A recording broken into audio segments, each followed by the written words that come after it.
vou te dar uma dica de como resolver as questões contratuais em razão da pandemia Covid-19. Seu contrato de aluguel empresarial, o seu contrato de aluguel residencial, o seu contrato de imóvel, financiamento de veículo, o que eu vou fazer, o que você vai fazer, como é que fica? Bom, meu nome é Rafael Bispo, sou advogado, professor, e se você quiser entender, é bom que você assista esse vídeo até o final.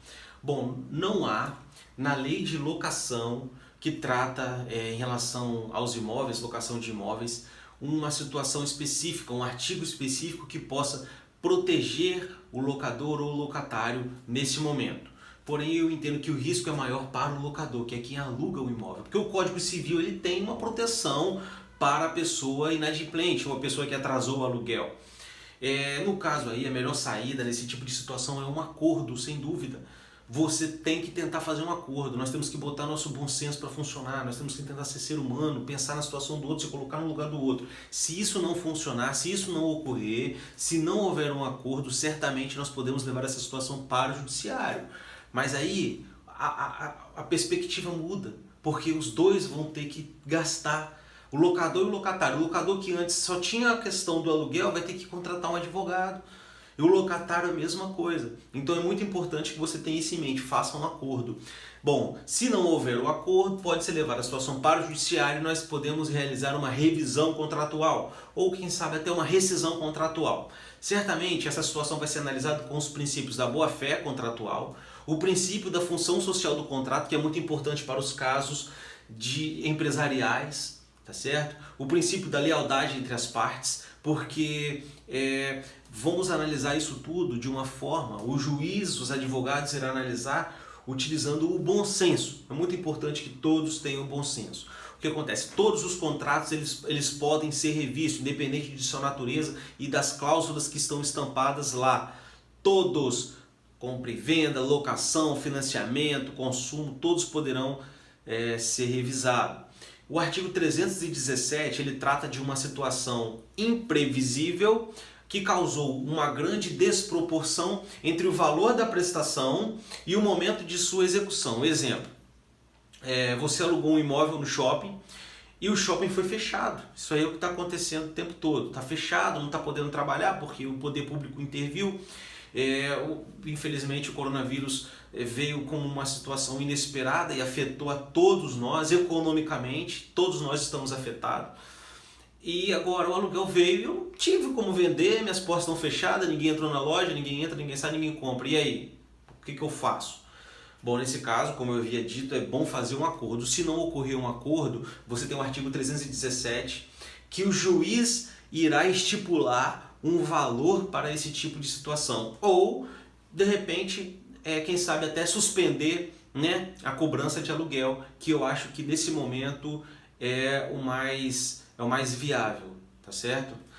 Porque o empregador ele já está tendo seus problemas trabalhistas para enfrentar e vai ter os seus problemas contratuais que vão vir em sua direção. Então é muito importante que todos nós coloquemos a mão na consciência.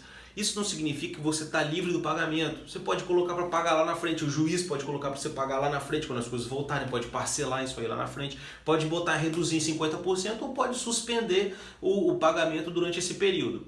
Então, o que acontece? Os efeitos desse tipo de situação somente estão ocorrendo porque há uma intervenção do poder público. No caso, é uma situação inevitável e imprevisível que vai ocorrer por todos. E isso possibilita a revisão de qualquer tipo de contrato. Pode ser utilizado, além desse artigo 317 do Código Civil, nós temos o artigo 393 do Código Civil, que ele exclui de responsabilidade o devedor. No caso aí, o devedor ele não responde pelos prejuízos causados em razão do caso fortuito e força maior. Vamos colocar nessa situação um exemplo típico aí do aluguel, né? Porque eu não pude ter o trabalho, não tive como pagar o aluguel. Nesse caso aí é bom que vamos esperar uma análise futuro de como vai ser entendido esse tipo de situação, mas eu acho, assim, no meu parecer pessoal, que isentaria o locatário aí de estar pagando aluguel caso não haja situação, não haja caixa para isso. Comprovando, demonstrando as provas, enfim.